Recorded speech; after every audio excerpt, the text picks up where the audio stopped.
உங்களுக்கு 8 வாரம் டைம். அதுக்குள்ள விஜய் குறித்தான இந்த மிக முக்கியமான வழக்குல கவுண்டர் அபிடேவிட்ட மெட்ராஸ் நீதிமன்றத்துல நீங்க ஃபைல் பண்ணணும் அப்படின்னு மெட்ராஸ் நீதிமன்றத்தினுடைய மூத்த நீதிபதிகள் ஜி.ஆர். சுவாமிநாதன் மற்றும் வி. லட்சுமி நாராயணன் நேரடியாக தமிழ்நாடு தேர்தல் ஆணையத்திற்கு கடந்த மே 29, 2026 ஒரு உத்தரவிட்டாங்க. அந்த உத்தரவின் அடிப்படையில கடந்த ஜூலை 7, 2026 தமிழ்நாடு தேர்தல் ஆணையத்தினுடைய additional chief electoral officer Madras நீதிமன்றத்துல இந்த பிரமாண பத்திரத்தை தாக்கல் பண்ணியிருக்கிறாங்க. விஜய் குறித்தான மிக மிக மிக முக்கியமான இந்த வழக்குல தேர்தல் ஆணையம் கொடுத்திருக்கக்கூடிய இந்த அபிடேவிட்டை படிச்சு பார்த்தா நமக்கு ரொம்ப அதிர்ச்சியா இருக்கு. தேர்தல் ஆணையம் கோர்ட்ல சப்மிட் பண்ண இந்த அபிடேவிட்ல கடைசி பேராகிராஃப்ல 5/2/2024 அன்னைக்கு தேர்தல் ஆணையம் ஒரு சர்க்குலர் வெளியிட்டிருக்கிறாங்க. அந்த சர்க்குலர் தான் விஜயினுடைய தேர்தல் வெற்றியவே மிகப்பெரிய கேள்விக்குள்ளாக்க போகுது. 2026 தேர்தல்ல விஜய் ஜெயிச்சது செல்லுமா செல்லாதா? விஜயினுடைய தாவேகா கட்சிக்கு அங்கீகாரம் கிடைக்குமா கிடைக்காதா?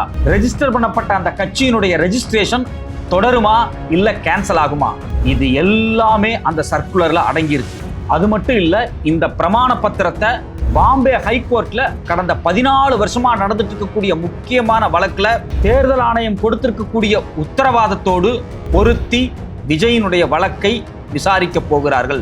இது மட்டுமல்லாமல் டெல்லியில் இருக்கக்கூடிய national commission for child rights அமைப்புக்கு 12 பக்கம் கொண்ட ஒரு மிக முக்கியமான அறிக்கை கடந்த 1 மாதத்திற்கு முன்பே அனுப்பப்பட்டுள்ளது.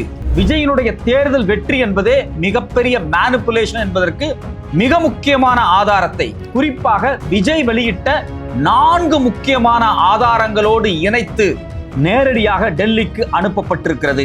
இது மட்டுமல்லாமல் அந்த அறிக்கையோடு சேர்த்து 19 வீடியோ ஆதாரங்களும் அனுப்பப்பட்டுள்ளது.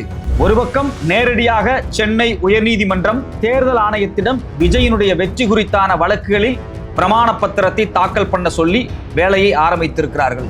இன்னொரு பக்கம் டெல்லியில் national commission for child rights அமைப்பு இந்த ஆதாரங்களை விசாரித்துக் கொண்டிருக்கிறார்கள். உண்மையிலேயே இந்த 2 வழக்கில் அப்படி என்ன இருக்கிறது? இந்த வழக்கை மிக தீவிரமாக நீதிமன்றம் விசாரித்தால் தாவேகா என்ற ஒரு கட்சி இனி தமிழ்நாட்டில் இருக்குமா? இது குறித்து நீதிமன்றங்கள் என்ன சொல்கின்றன? வணக்கம், இது மெட்ராஸ் வியூ. நான் உங்கள் சத்யராஜ். கடந்த மே 29, 2026 மெட்ராஸ் உயர்நீதிமன்றத்தில் ஒரு மிக முக்கியமான ஒரு பெட்டிஷன் விசாரணைக்கு வருது. அந்த பெட்டிஷனை போட்டது யாருன்னு பாத்தீங்க அப்படின்னா KS Geetha and L Vasuki. இவங்க 2 பேர் தான் அந்த பெட்டிஷனை போடுறாங்க. இந்த பெட்டிஷன் அவங்க யாராருக்கு போடுறாங்க அப்படின்னா chief election commissioner, state election commissioner, the principal secretary, the secretary of ministry of information and broadcasting, அது இல்லாம home secretary of India, Tamil Nadu state commission for protection of child rights, the director general of police, இது மட்டும் இல்லாம national commission for protection of child rights. இவங்க எல்லாத்துக்கும் இந்த petition போடுறாங்க.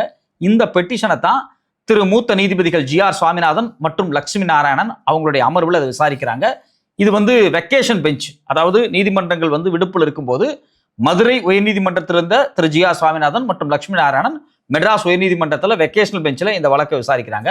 அப்படி விசாரிக்கும் போது இந்த வழக்கினுடைய முக்கியமான விஷயம் என்ன அப்படின்னா, விஜய் அவர்கள் தேர்தலில் குழந்தைகளை பயன்படுத்தி இருக்கிறார், அதாவது குழந்தைகளை வச்சு தேர்தல் பிரச்சாரம் பண்ணி தான் இவர் ஜெயிச்சிருக்கிறாரு அப்படிங்கிறது குறித்து அந்த பெட்டிஷன் போடப்பட்டிருக்கு.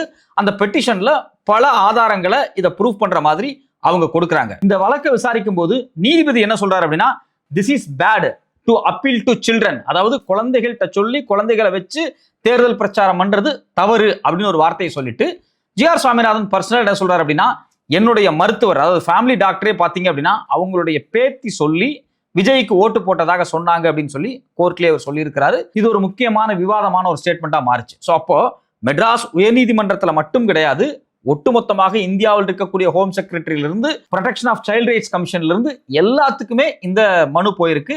இந்த மனுவை நீதிமன்றம் விசாரிச்சுட்டு என்ன பண்றாங்க அப்படின்னா, தமிழ்நாட்டில் இருக்கக்கூடிய மாநில தேர்தல் ஆணையம் இருக்கு பாத்தீங்களா, அந்த தேர்தல் ஆணையத்தை கூப்பிட்டு நீங்க இதுக்கு விளக்கம் கொடுக்கணும், அதாவது ஒரு கவுண்டர் அஃபிடேவிட் கொடுக்கணும் அப்படின்னு சொல்லி நேரடியா உத்தரவிடுறாங்க. இந்த உத்தரவு 29 மே 2026 நடக்குது. இந்த உத்தரவு கொடுக்கும்போது இன்னொரு விஷயத்த சொல்றாங்க, உங்களுக்கு 8 வாரம் டைம், அதுக்குள்ள இதுக்கு நீங்க பதில் கொடுக்கணும் அப்படிங்கிறாங்க. இந்த மனுவை வாங்கின தேர்தல் ஆணையம் என்ன பண்றாங்க அப்படின்னா, கடந்த ஜூலை 7, 2026 அன்னைக்கு இதற்கான விளக்கத்தை கோர்ட்ல சப்மிட் பண்றாங்க. அதுல ரொம்ப தெளிவா என்ன சொல்றாங்க அப்படின்னா, தேர்தலோடு தொடர்புடைய நடவடிக்கைகளில் அரசு அதிகாரிகளோ அல்லது அரசியல் கட்சிகளோ குழந்தைகளை ஈடுபடுத்தக்கூடாது என்பதில் எந்த விதமான கருத்து வேறுபாடும் இல்லை என்று இந்த உறுதிமொழி ஆவணத்தில் திட்டவட்டமாக குறிப்பிடுகிறோம் அப்படின்னு சொல்லி ரொம்ப தெளிவா தேர்தல் ஆணையம் சொல்லிட்டாங்க. வேற எந்த எக்ஸ்கியூஸும் கிடையாது. அது பொலிட்டிக்கல் பார்ட்டியா இருக்கலாம், இல்ல எலெக்ஷன் கமிஷனாகவே இருந்தாலும் சரி, எந்த காரணத்தை கொண்டும் குழந்தைகளை எலெக்ஷன் ப்ரொபகேண்டால பயன்படுத்தக்கூடாது. இதுல எங்களுக்கு எந்த விதமான சந்தேகமும் இல்லை அப்படின்னு சொல்லி தெளிவா அந்த அபிடேவிட்ல கொடுக்குறாங்க. இது மட்டும் இல்லாம அந்த அபிடேவிட்னுடைய கடைசி பேராகிராஃப்ல ரொம்ப தெளிவா என்ன சொல்றாங்க அப்படின்னா, கடந்த பிப்ரவரி 5, 2024 இப்படி குழந்தைகளை தேர்தல் பிரச்சாரத்துல பயன்படுத்தக்கூடாது அப்படின்னு இந்திய தேர்தல் ஆணையமே நேரடியா ஒரு பிரஸ் ரிலீஸ் கொடுத்திருக்காங்க, சர்க்குலர் கொடுத்திருக்காங்க, இது எல்லாத்துக்கும் அனுப்பிச்சிருக்காங்க அப்படின்னு சொல்லி கோர்ட்ல அந்த அபிடேவிட்ல தெளிவா சொல்றாங்க. சோ இதுல இருந்து நமக்கு என்ன தெரியுது அப்படின்னா, இந்தியாவினுடைய தேர்தல் சட்ட விதிகளின்படி எந்த வகையிலும், அதுல ரொம்ப தெளிவா இந்த அபிடேவிட்ல சொல்றாங்க, எந்த வகையிலும் குழந்தைகளை தேர்தலில் பயன்படுத்தக்கூடாது. அப்படி பயன்படுத்தினா மிகப்பெரிய பின் விளைவுகள் இருக்கும் அப்படிங்கறதான் நம்ம புரிஞ்சுக்க வேண்டியதா இருக்கு. அப்படியே இப்ப நீங்க தமிழ்நாடு தேர்தல் 2026 வாங்க. விஜய் அவர்கள் என்னென்ன செஞ்சார் நமக்கு ரொம்ப தெளிவா தெரியும். விஜய் அவர்கள் குழந்தைகளை நேரடியாக தூண்டிவிட்டார் அப்படிங்கிறதுக்கான ஆதாரங்களே இருக்கு. இந்த ஆதாரங்கள் என்னென்ன அப்படின்னு பாக்குறதுக்கு முன்னாடி, கடந்த 14 வருஷமாக பாம்பே ஹைகோர்ட்ல இதே போன்ற ஒரு வழக்கு நடந்துகிட்டு இருக்கு. அந்த வழக்குல பாம்பே நீதிமன்றம் நேரடியா தேர்தல் ஆணையத்துக்கு உத்தரவிட்டு இந்த குழந்தைகளை தேர்தல் பயன்படுத்துறது குறித்து நிறைய விளக்கங்கள் கேட்டிருக்காங்க. அந்த விளக்கங்கள் எல்லாமே இந்த மெட்ராஸ் நீதிமன்ற வழக்கிலையும் பயன்படுத்தப்படுகிறது. இதுல குறிப்பா பாத்தீங்க அப்படின்னா, செப்டம்பர் 2, 2014 அதாவது பப்ளிக் லிட்டிகேஷன் 127/2012 இந்த வழக்குல எலெக்ஷன் கமிஷன் டைரக்டிவ்ஸ் அப்படின்னு சொல்லி ஒரு விஷயம் இருக்கு. Election commission issued a letter, அதாவது தேர்தல் ஆணையம் நேரடியாக செப்டம்பர் 16, 2014 மாநில சீஃப் செக்ரட்டரிகளுக்கும் சீஃப் எலக்டோரல் ஆபீசருக்கும் ரீஜனல் பொலிட்டிக்கல் பார்ட்டிக்கும் ஒரு சர்க்குலர் கொடுத்திருக்காங்க, அதாவது ஒரு கடிதமே கொடுத்திருக்காங்க. அந்த கடிதத்துல ரொம்ப தெளிவாக என்ன சொல்றாங்க அப்படின்னா, எந்த வகையிலும் குழந்தைகளை நீங்கள் தேர்தலில் பயன்படுத்தக்கூடாது அப்படின்னு சொல்லியிருக்காங்க. இது பாம்பே நீதிமன்றத்தில் நடந்த வழக்குல தேர்தல் ஆணையம் கொடுத்த முக்கியமான ஆவணம். இப்படி தேர்தல் ஆணையம் ஏற்கனவே கோர்ட்ல ஒரு கடிதம் கொடுத்தாங்க இல்லையா, செப்டம்பர் 22, 2014. அதுக்கு பிறகு நீதிமன்றம் ஒரு விளக்கத்தை கேட்கிறாங்க தேர்தல் ஆணையத்திட்ட. என்ன விளக்கம் கேட்கிறாங்க அப்படின்னா, அதாவது இது போன்று குழந்தைகளை பயன்படுத்தினால் என்ன தண்டனை, என்ன கான்சிக்வன்சஸ் அப்படிங்கிறது குறித்து நீங்க பேசவே இல்லையே. நீங்க ஒரு அபிடேவிட் ஃபைல் பண்ணுங்க. ஒரு கட்சி அல்லது ஒரு தனிநபர் குழந்தைகளை வைத்து பிரச்சாரம் பண்ணினால் அவங்க மேல என்ன நடவடிக்கை நீங்க எடுக்க போறீங்க அப்படிங்கிறது குறித்து நீங்க ஃபைல் பண்ணுங்க அப்படின்னு செப்டம்பர் 30, 2014 அதே பாம்பே ஹைகோர்ட் நேரடியாக தேர்தல் ஆணையத்திட்ட கேட்கிறாங்க. அது ரொம்ப தெளிவா சொல்றாங்க. Affidavit submitted by the Election Commission failed to specify what consequences or action would be taken against political parties or candidates who breach these directions. இத மீறினா நீங்க என்ன பண்ண போறீங்கன்னு கேக்குறாங்க. அதுக்கு 7 அக்டோபர் 2014 தேர்தல் ஆணையம் ஒரு விஷயத்தை சொல்றாங்க. Suspension or withdraw of their recognition under the election symbol reservation and allotment order 1968. அதாவது ஒரு தேர்தல் கட்சியோ இல்ல ஒரு தனிநபரோ தேர்தலில் குழந்தைகளை பிரச்சாரத்திற்கு பயன்படுத்தினால், எந்த வகையில் பயன்படுத்தினாலும், நேரடியாகவோ இல்ல சோசியல் மீடியாவிலோ இல்ல டிஜிட்டல் மீடியாவிலோ இல்ல சேட்டலைட் சேனலையோ எந்த வகையில் பயன்படுத்தினாலும் reservation and allotment act order 1968 படி அந்த கட்சியினுடைய ரெஜிஸ்ட்ரேஷனை வித்ட்ரா பண்ணிடுவாங்க, அந்த கட்சியினுடைய அங்கீகாரத்தை ரத்து பண்ணிடுவாங்க, சஸ்பெண்ட் பண்ணிடுவாங்க. இதை யாரு சொல்றது அப்படின்னா, தேர்தல் ஆணையம் பாம்பே நீதிமன்றத்தில் நேரடியாக அபிடேவிட்டாக கொடுத்த விவரங்கள். இது எல்லாமே ரெக்கார்ட்ல இருக்கு. சோ அப்ப இதுல இருந்து என்ன தெரியுது, குழந்தைகளை தேர்தலில் பயன்படுத்தினா அந்த கட்சியினுடைய சின்னமா இருந்தாலும் சரி, இல்ல அந்த கட்சியினுடைய அங்கீகாரமா இருந்தாலும் சரி, இல்ல பதிவு பண்ணப்பட்ட கட்சியா இருந்தா ரத்து செய்யப்படும். இதுதான் கோர்ட்டும் தேர்தல் ஆணையம் இதுவரைக்கும் கொடுத்திருக்கக்கூடிய உத்தரவுகள்.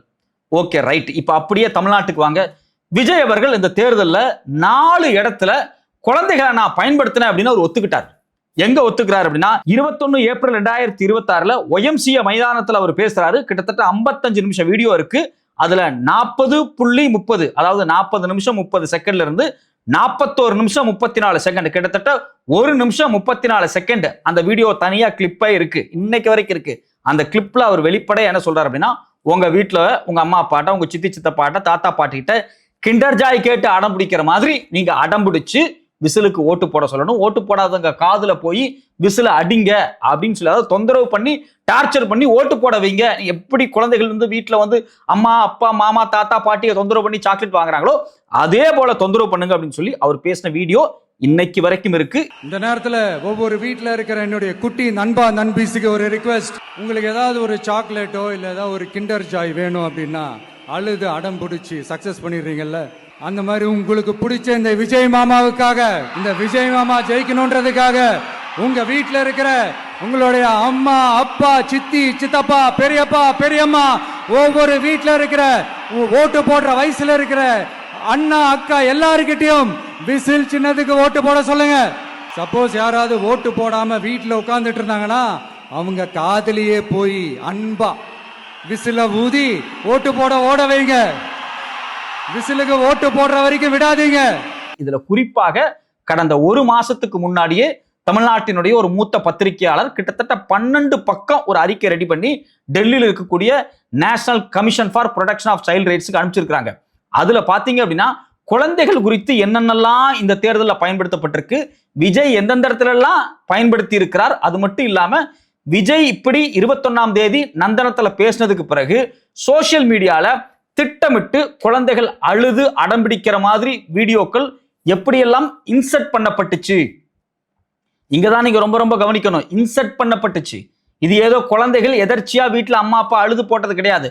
அது ஒரு செக்டார்.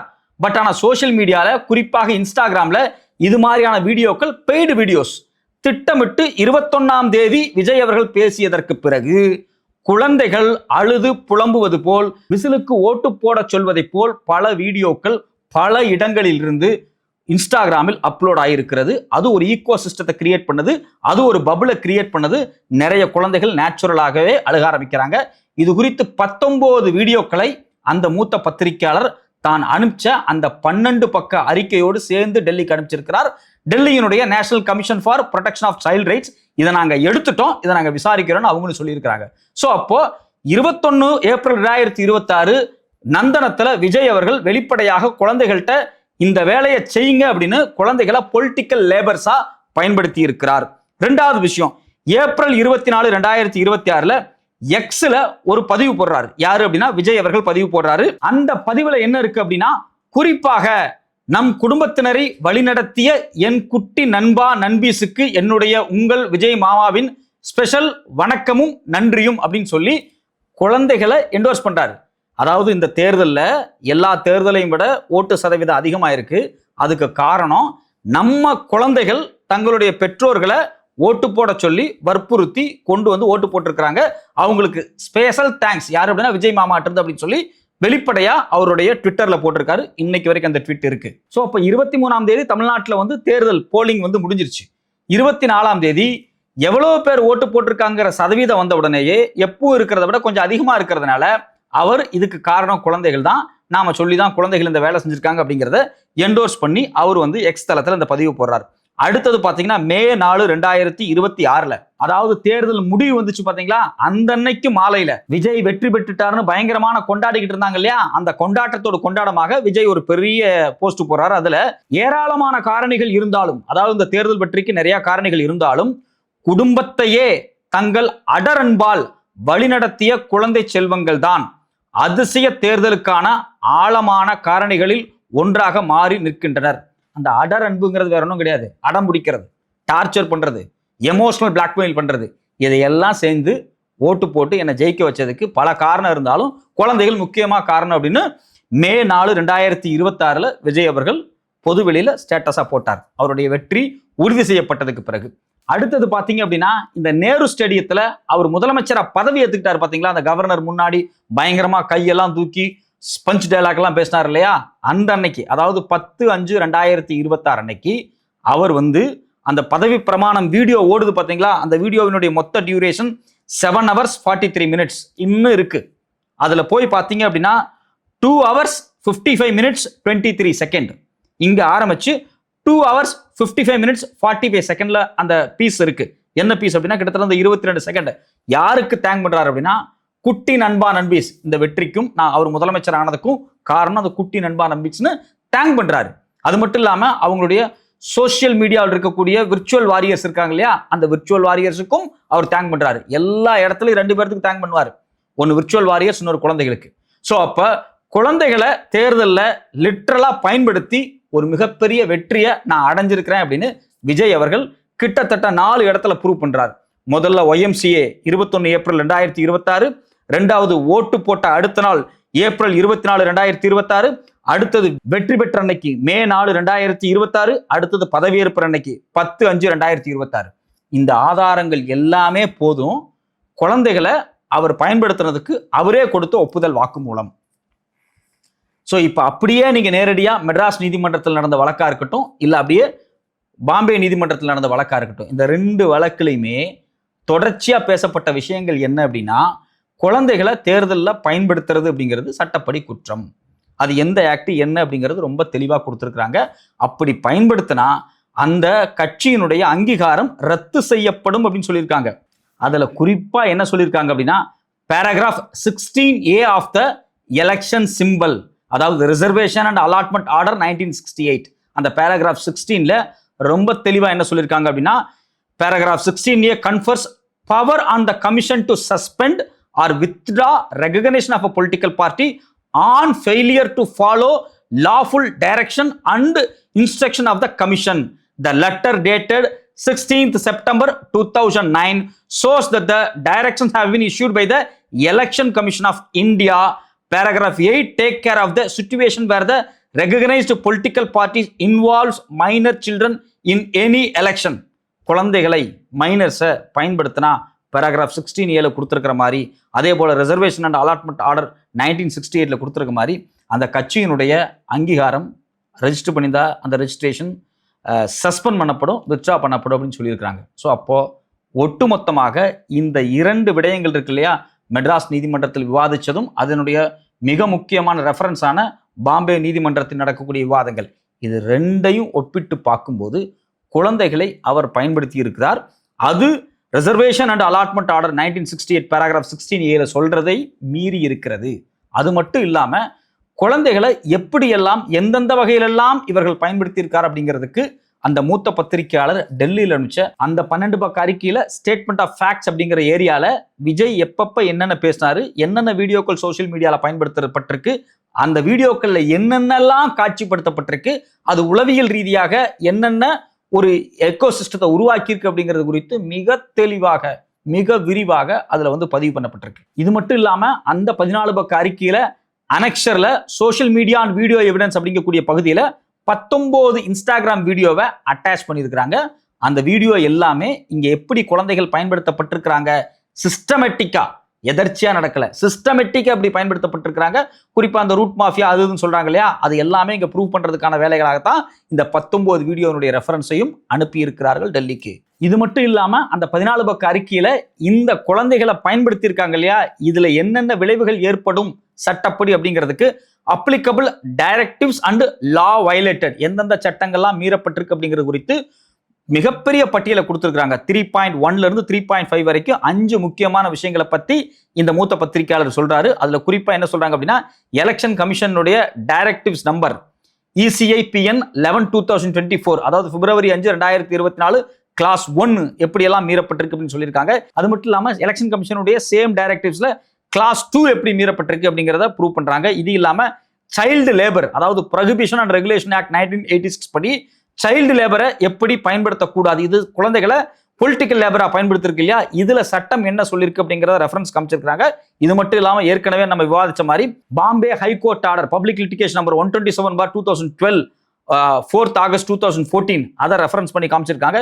இது இல்லாம மாடல் கோட் ஆஃப் கான்டக்ட், அதாவது தேர்தல் ஆணையத்தினுடைய மாடல் கோட் ஆஃப் கான்டக்ட், இது எல்லாத்தையும் எடுத்து வச்சு ரொம்ப தெளிவாக என்னென்ன டைரக்டிவ்ஸ் அப்ளிகபிள் ஆகும், என்னென்ன லா வயலேட் பண்ணிருக்கு அப்படின்னு ப்ரூவ் பண்ணியிருக்காங்க. ஸோ அப்போ கடந்த 7ஆம் தேதி தேர்தல் ஆணையம் கொடுத்திருக்கக்கூடிய அஃபிடேவிட்ல இருக்கக்கூடிய சர்க்குலரா இருக்கட்டும், இல்லை ஏற்கனவே பாம்பே ஹைகோர்ட்ல தேர்தல் ஆணையம் கொடுத்திருக்கக்கூடிய கடிதங்களா இருக்கட்டும், இது மட்டும் இல்லாம ஏற்கனவே இருக்கக்கூடிய சட்டங்களா இருக்கட்டும், இது எல்லாமே எப்படி மீறப்பட்டிருக்கு அப்படிங்கிறதுக்கு மிக மிக மிக மிக தெளிவான ஆதாரங்கள் இருக்கிறது. இனி படிப்படியாக இந்த வழக்கை நீதிமன்றம் விசாரிக்கும். அப்படி விசாரிக்கும் போது பாம்பே நீதிமன்றத்தில் தேர்தல் ஆணையம் அஃபிடேவிட் போடும்போது என்ன சொன்னார்களோ, அதாவது ஒரு தேர்தல் கட்சி அதை மீறும் போது அதனுடைய அங்கீகாரம் ரத்து செய்யப்படும் அப்படின்னு சொல்றாங்க இல்லையா, அது நடப்பதற்கான வாய்ப்பு இருக்கிறது. எப்போ அப்படின்னா, இது இன்னும் தெளிவாக கோர்ட்ல ப்ரூவ் ஆச்சு அப்படின்னா பொறுத்திருந்து பார்ப்போம் இந்த வழக்கை நீதிமன்றம் எப்படி எடுத்துட்டு போறாங்க.